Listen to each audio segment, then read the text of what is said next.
Hey there, Adam from Splendid Sports, back for another Mickey Mantle Monday.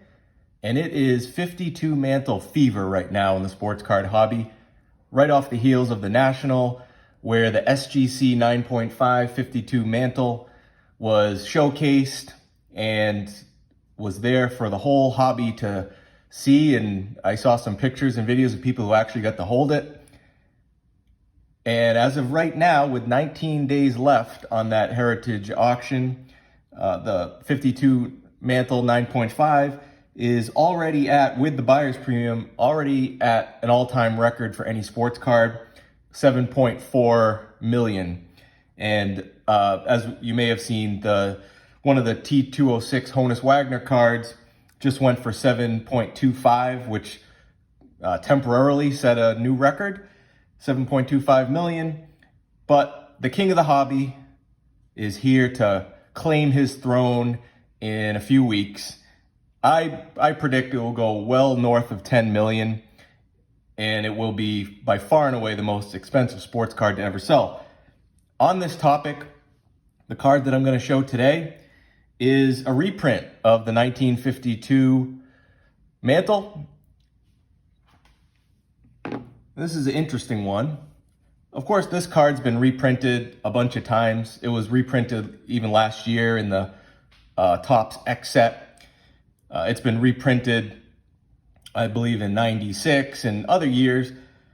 Actually, 1983, I'm not sure if it was the first time this card was reprinted by Topps, but in '83, Topps reprinted just about the whole set of 52, including this card.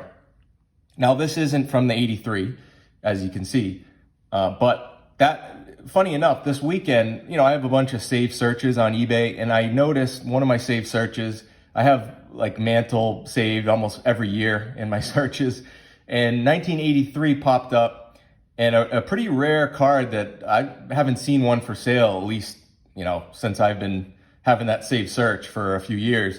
A 1983 Topps reprint of this card in a PSA 10. I believe the population is only like 13 or something like that in the PSA 10. It went up for sale as a buy it now for $3,000. And in the morning it was there, and then, I'm not someone who's going to probably buy that for $3,000, although I would like to have that card, but $3,000 is a little high for me on that card for being a reprint.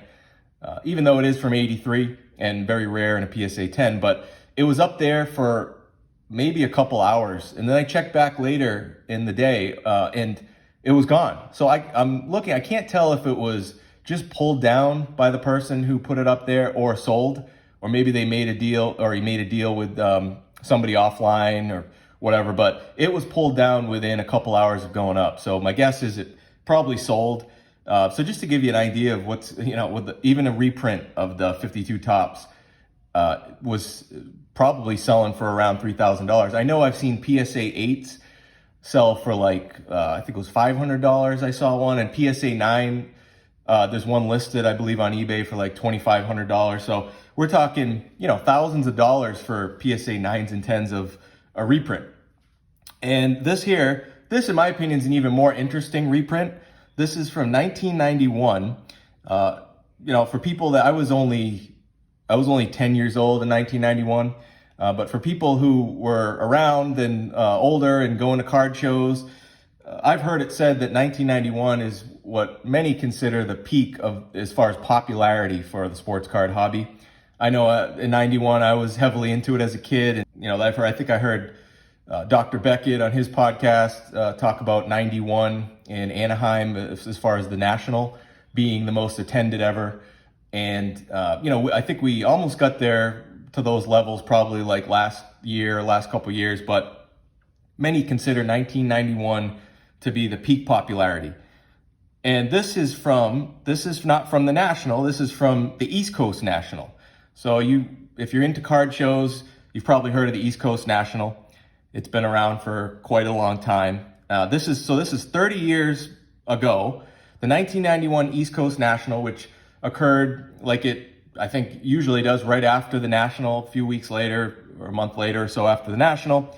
And this was given out at at the East Coast National. You can see the back here, reprint of the 1952 baseball card. East Coast National show, a Gloria Rothstein show from August 17th, 1991.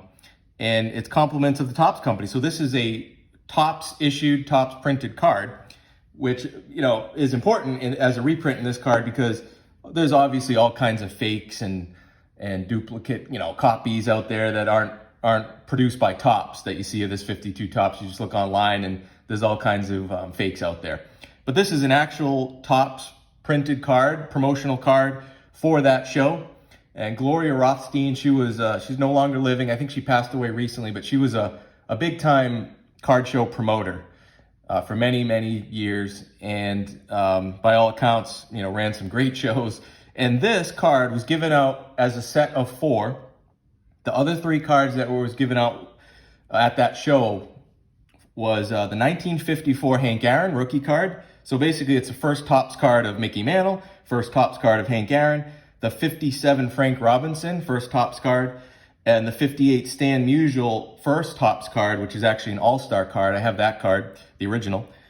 So it was given out as a 4-pack. So I've read, and this one here is a PSA 10 of that 52 Mantle reprint. And, you know, it's just something where, hey, if you want to have at least this image, you know, and you want to get a reprint of the Mantle 52 Topps, you don't have tens of thousands of dollars to even buy like a PSA 1 or authentic. I know myself as a Mantle collector, I never made a move on this 52 original, and I don't know if I ever will. If prices keep going up, it's just not a card that I'll want to pump that much money into, unless things, you know, change in the future where maybe certain grades of this card will, the original will maybe come down a little bit. I don't probably foresee that happening. Right now, definitely not. I mean, everything is just going crazy because I think a lot of the coverage that it's getting because of that 9.5 that's going to set the record. But if you're looking for a nice reprint, of course, you could look for that 83 reprint. But again, it's tough to find and it is expensive. Whereas you could have, you know, especially if you're a sports card hobbyist who enjoys card shows and the history of the hobby, I would argue that this reprint from 91, at least for me, is a little more interesting than even the 83 reprint. 83 is more valuable, of course, and it's going to be more expensive if you want to try to buy one. But this 91 card, it's available, it's out there. I think they're in PSA 10. You know, there's 100 plus PSA 10s out there, I believe. There's PSA 9s and 8s you could make a play on. Of course, other grading companies. I've seen some CSG and SGC copies out there. So this is a reprint that is affordable. You know, you could get, I think a PSA 10 like this right now sells for a few $100 maybe. So again, not gonna break the wallet in most cases, and especially if you want to get not a PSA 10 but something lower. But I think it's a really cool card, and it's a card that is a meaningful card, really, if you think about the history of the hobby, being 30 years ago at the peak, given out at a card show. So again, it's got a cool story behind it, which for me, you know, if I can get a reprint of this card, PSA 10, and it's got an interesting story behind it, where it came from, and I don't have to pay the reprint prices of the 83 Topps, which is only 8 or so years earlier. So again, we're talking about a 30-year-old card with a cool story behind it, PSA 10.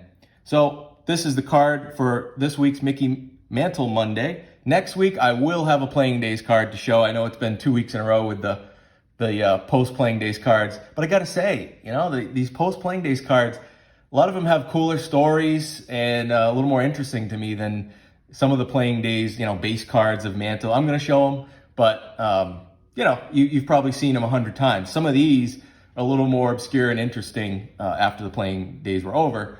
So that's why, you know, I'll probably do like 2 or 3 post-Playing Days Mickey Mantle Mondays for every one Playing Days. Of course, there's more of those cards. If I only did Playing Days Mantles, I'd run out at some point. But I got a good supply of the post-Playing Days too that will probably take this thing into many years if I like to keep doing it, which I think I will. So thanks for watching and listening, and I will be back soon.